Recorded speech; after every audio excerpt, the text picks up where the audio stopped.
Hello, Psych 101 students. The second chapter that we'll be covering in Module 3 is Chapter 9, Motivation and Emotion.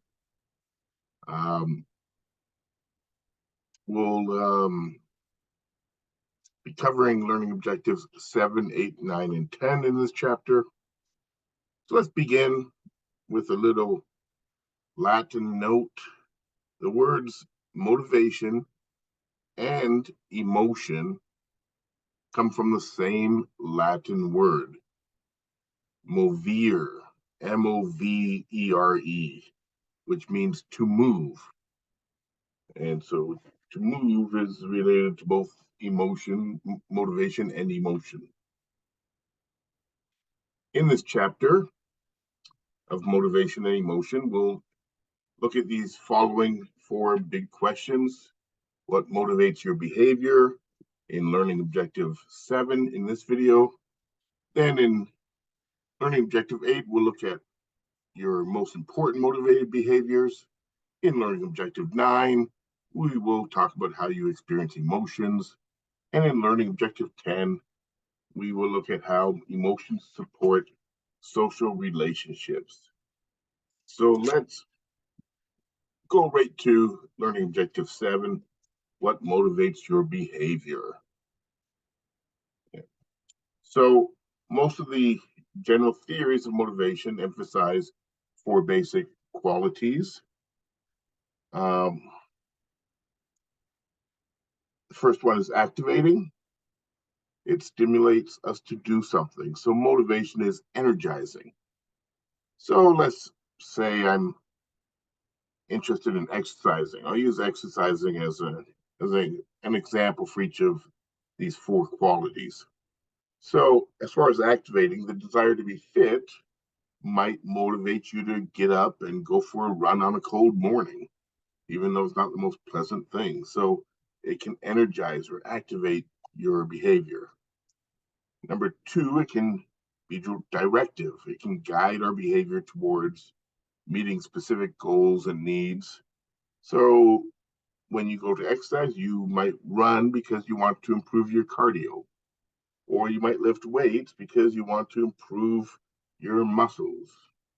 But in either case, the motivation you have is motivating and it's directing your behavior. Sustaining is the third quality. It helps us sustain behaviors until we achieve our goals or satisfy our needs.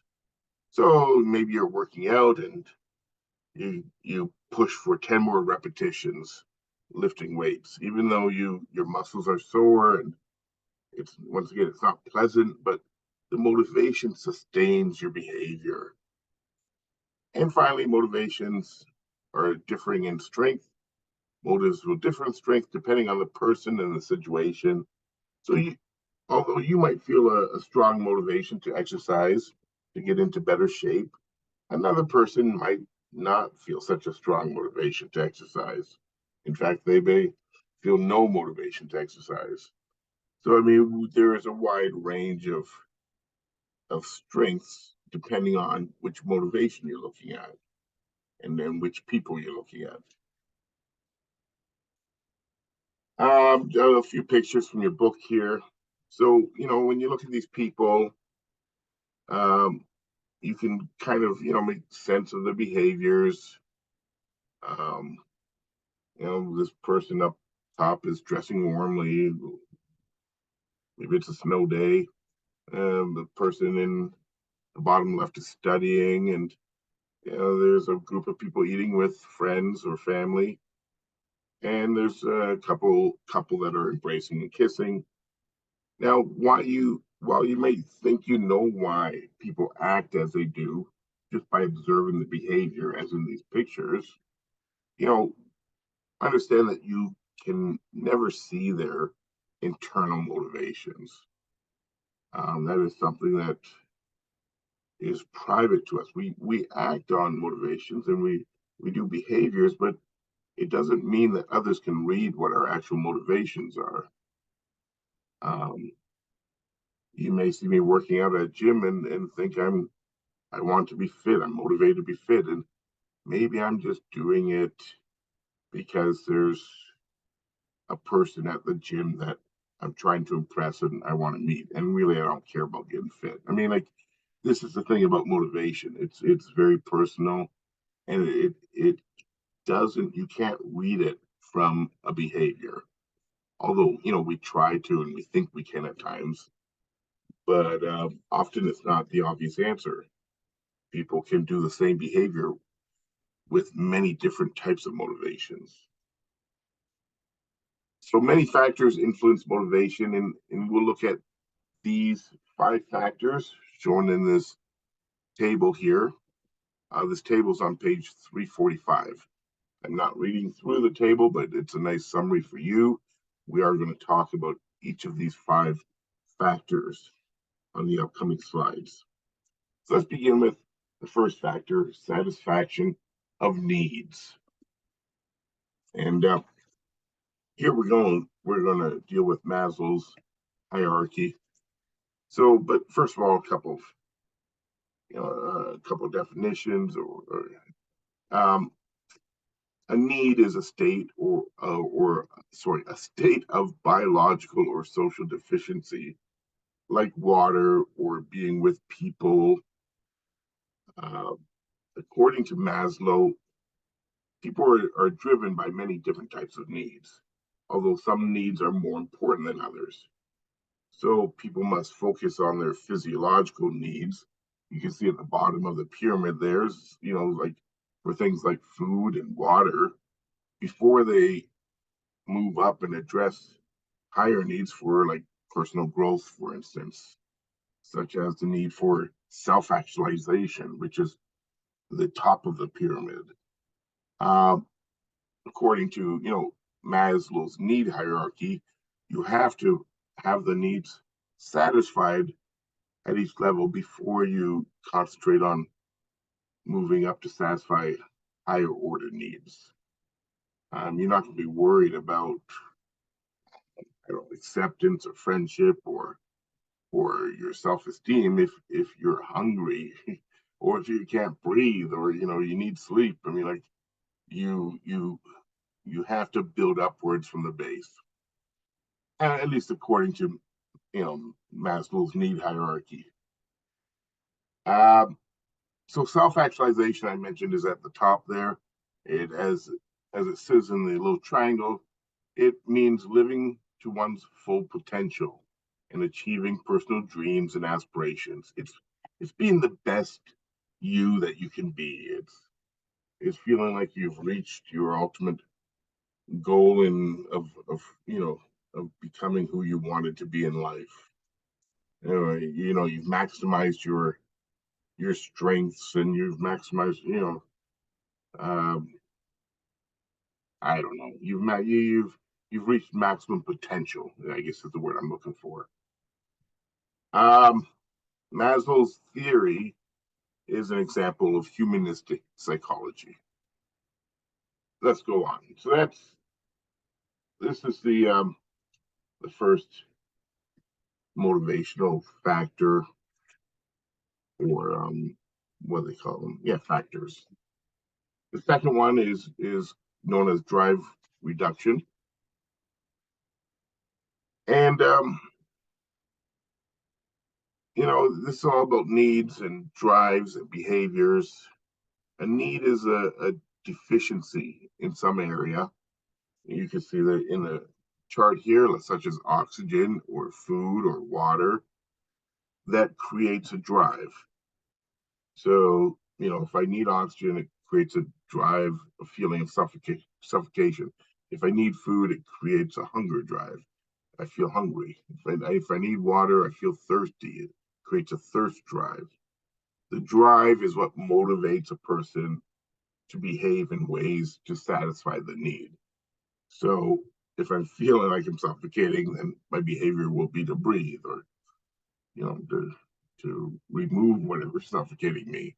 If I'm feeling hunger, I'm going to eat. If I feel thirsty, I'm going to drink. So these basic biological drives, like thirst and hunger, These help animals, including humans, maintain a stable condition. We call this stable condition equilibrium. And this is related to the term homeostasis, which is a tendency for bodily functions to remain in equilibrium. So homeostasis helps to stabilize conditions in the body. So we'll look at an example here. The set point, first of all, the set point indicates homeostasis for the system.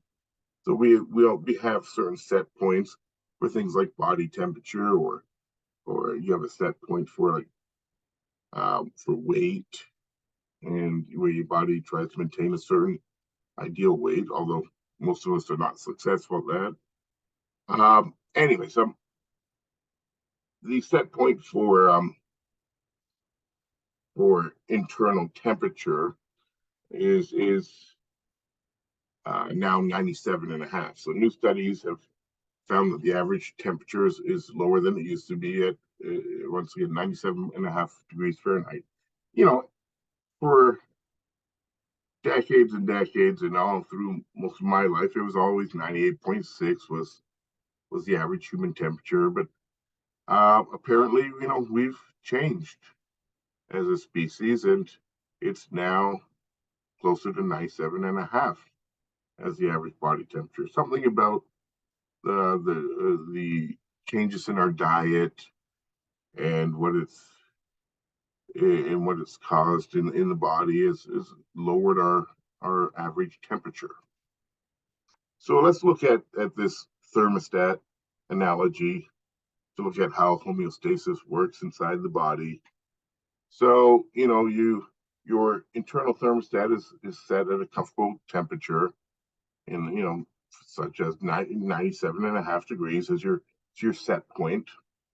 If your body temperature falls below that set point, then you will be cold, you'll feel cold, and this will cause the behavior of shivering.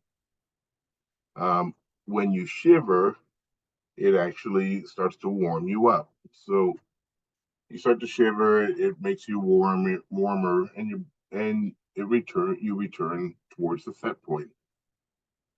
Similarly, if you move above the set point, then you'll start to sweat and you'll feel hot. You have the feeling of being hot. Sweating helps to reduce your internal temperature. So you start to get cooler until you reach the set point. So we have some automatic behaviors that, in this case, to help regulate our body temperature. We shiver when we're cold and we sweat when we're hot. And each of them is a behavior meant to move us towards our set point. Okay.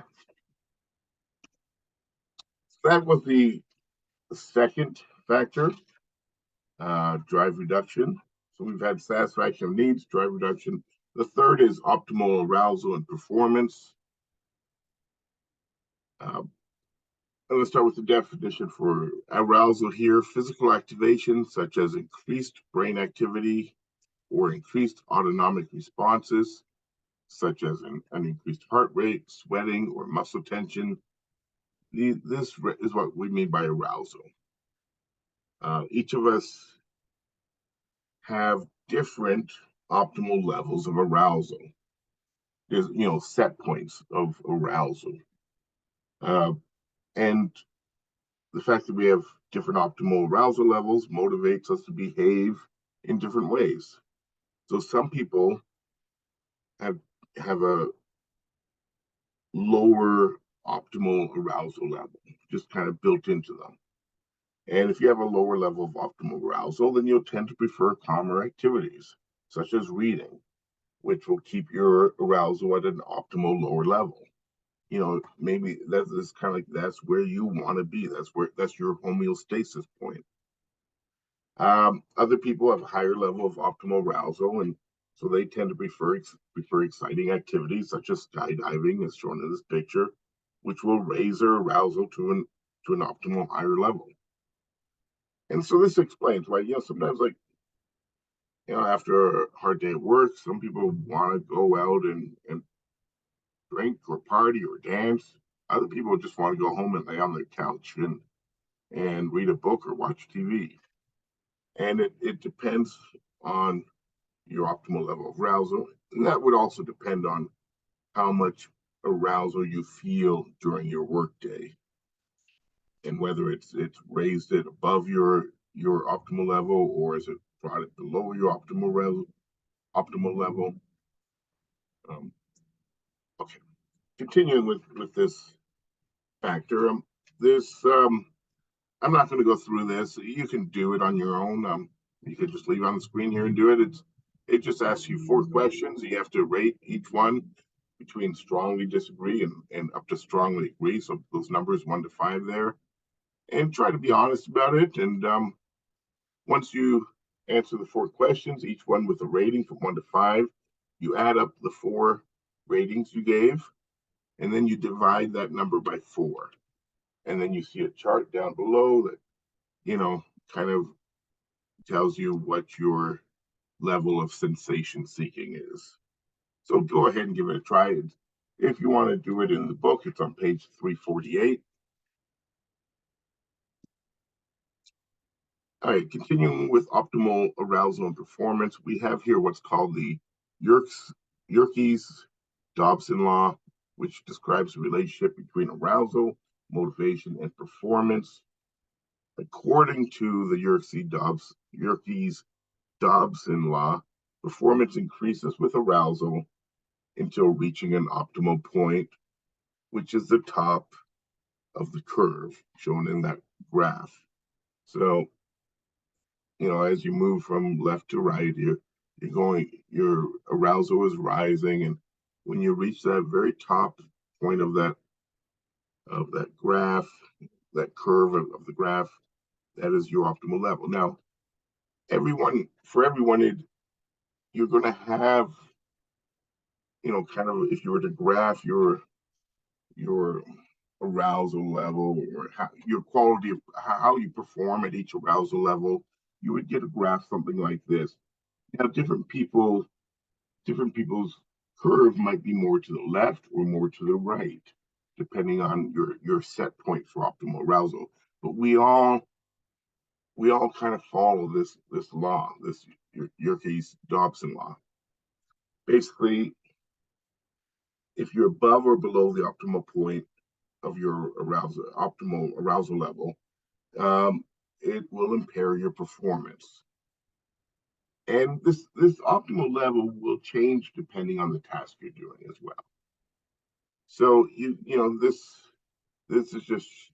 is why they're not including numbers or anything. It's just kind of the concept that for every task, for each individual, for any task they do, there is an optimal level of arousal that gives them their best performance.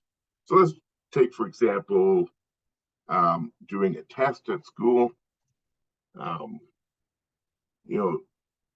So this certainly applies to test performance. And, there's going to be a certain level of bodily arousal, kind of excitement or anxiety, whatever you want to call it, and the wakefulness that leads to your best performance.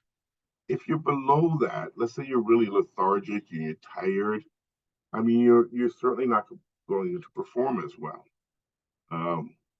You'll probably be thinking slower if you're feeling tired or lethargic, and you won't be as clear-minded. If you were above, past your optimal arousal level, you'd probably be feeling very anxious, and that as well interferes with cognitive performance. If you're too anxious for a test, you are not going to do your best. And this is why, sometimes there are some people that are really good at when they do practice tests, and then when they get to a real test, because they get too anxious, they actually do worse than they were scoring on all the practice tests. It's a skill to learn, to be calm and relaxed and just at the right level to do a test. Okay, and for cognitive performance, it tends to be lower than the optimal level tends to be lower than for things like physical activities. if you're going to be running a race, it's good to feel pumped up, but when you take a test, the optimal level tends to be at a calmer level. And this, if you see great, I don't know, scientists or mathematicians or chess players or whatnot, and they're thinking about an issue or problem. I mean, they're very still, they're very calm. They don't look like they're twitchy at all. They're not they're not nervous. And so knowing this, you want to make sure if you have like your regular amount of caffeine in the morning before a test, you don't want to have too much. It's not going to improve your performance to over caffeinate, but you certainly don't want to be, lethargic or tired either. And it's a learning skill to be able to kind of get yourself to your optimal level for things such as a test. Okay, let me go on here. Yeah, so that was number 3, the third factor. The fourth factor is pleasure. And this comes from Freud. He proposed that needs are satisfied based on what he called the pleasure principle. According to Freud, the pleasure principle motivates people to seek pleasure and avoid pain. And so, for instance, you might eat a dessert even though you have no hunger drive because it just really tastes good and it's pleasurable. Okay, that was number 4. That's all you need to know about that. Number 5, incentives are external objects or external goals rather than internal drives that motivate behaviors. So, for example, let's say you are, you're trying to exercise every day and maintain a regular schedule. So perhaps you decide that you're going to buy yourself a pair of new shoes if you can exercise for 2 weeks straight every day. That would be creating an incentive that will help to motivate you. Incentives affect our motivations to act in certain ways because we have learned over time that our actions have consequences. I mean, you've learned that there are positive or negative consequences for certain types of behaviors or certain results that you get, and so sometimes, we want to avoid negative consequences and we want to achieve positive consequences. So, for instance, consider why you are here right now listening to this video lecture and you're taking notes, hopefully. I mean, is it because you're motivated to get a good grade? Or are you motivated maybe to avoid a bad grade? Which is a slightly different thing. Well, if either of those is true, then you are motivated by incentives. A grade is an external factor, and if that's why you're taking this course and watching video lectures, then you're using incentives to motivate you. If however you're just really interested and want to learn more about the subject and the grade isn't as important, then perhaps it is more of an internal incentive that's causing you to behave the way you are. Well, let's look at the difference between those two things, external versus internal motivations. We'll start with the second one here, extrinsic motivation, because this follows up on the idea of incentives. They're certainly connected ideas. So extrinsic motivation is a desire to perform an activity to achieve an external goal that activity is directed toward. So an example is, extrinsic motivation maybe causes you to behave in a way that will help you receive a reward such as money. So you try to do a good job at work so that you get paid. Intrinsic motivation is a desire to perform an activity because of the value or pleasure associated with that activity, rather than for an apparent external goal or purpose. So intrinsic motivation causes you to behave in a certain way simply because the activity or the result of the activity is valuable or enjoyable to you. So, you see this person painting, I think she's painting a picture at the top, and it may not be her job. It could be, but she may be doing it completely because she loves the result of of how her paintings turn out after working at them.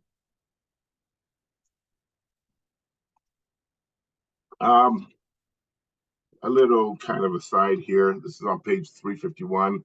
This is for you to cover on your own. I don't cover this in class, but do go ahead and read it. It's good for you. Once again, that's page 351 on your own. And this is our last slide of this learning objective. And we'll look at two theories here that have to do with extrinsic versus intrinsic motivation. So as it says at the top there, extrinsic rewards can reduce intrinsic motivation, which is unfortunate when it happens. We'll look at self-determination theory first. In this theory, people are motivated to feel good about themselves. Who doesn't want to feel good about themselves? So people are motivated to feel successful or competent, have personal control, which is known as autonomy, and develop personal relationships with others, which is relatedness. Extrinsic rewards may actually reduce the intrinsic value of an activity because they undermine our feeling that we are choosing to do something for ourselves. So when there's actually a reward offered, whether it's money or I don't know, some other kind of reward being offered, it actually can take away from the pleasure of the activity that you may have experienced before. So to put this in a concrete example, a student may do better in school, especially in the long run, if they are not rewarded with extrinsic incentives for good grades. It's not necessarily good practice as a parent to offer money or other types of extrinsic rewards for grades. What you hope is that they will gather intrinsic motivation, that they will want to do well, and that it pleases them to do well. And so, to offer a child, or an adolescent, money for if they achieve certain grades, can actually dampen their spirit, can take away from why they were doing well in the first place. And I'm not saying it should never be done. There are certainly situations and circumstances, but it's just a warning that it's not always a good thing to do that kind of to offer extrinsic rewards for things.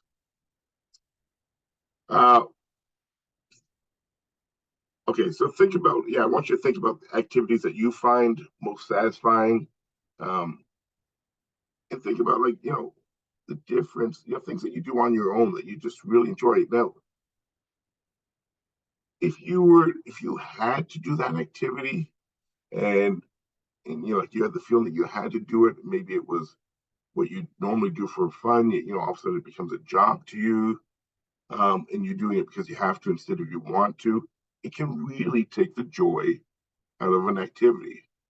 And we all have certain activities we really like to do. Imagine that was, and we say, wouldn't it be great if I got paid for doing this, if this was my job? Well, the sad part is sometimes when you actually get paid for something that you used to just do for fun, it actually can remove the fun out of it. And now you're answering to somebody, you're on somebody else's schedule. It becomes a different activity. And this is the self-determination theory. You feel better about an activity when you've chosen to do it rather than feeling like you're being made to do it. Okay, and the second theory here that connects to this motivation is this self-perception theory. And according to self-perception theory, we are seldom aware of our specific motives. Instead, we make inferences about our motives according to what seems to make the most sense.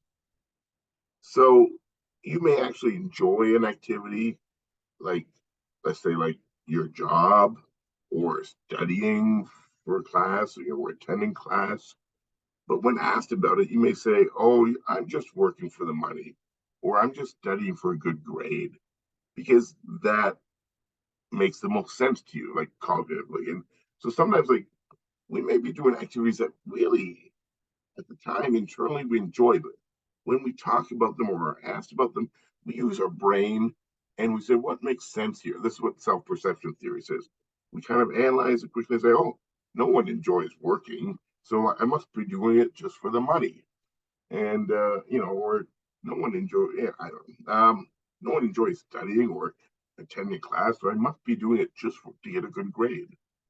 Um, and that's what self-perception theory says. And I believe there's a lot of truth to self-perception theory, and I mean you can learn to kind of step around it, but you have to be a self-aware person, to actually be able to admit and to actually like be able to notice when you're enjoying something that's considered work, or something that's considered schoolwork. Um, and I'm sure there's times where you probably have enjoyed certain jobs or certain courses in school. Anyways, that is going to wrap up Learning Objective 7 from Chapter 9, Module 3.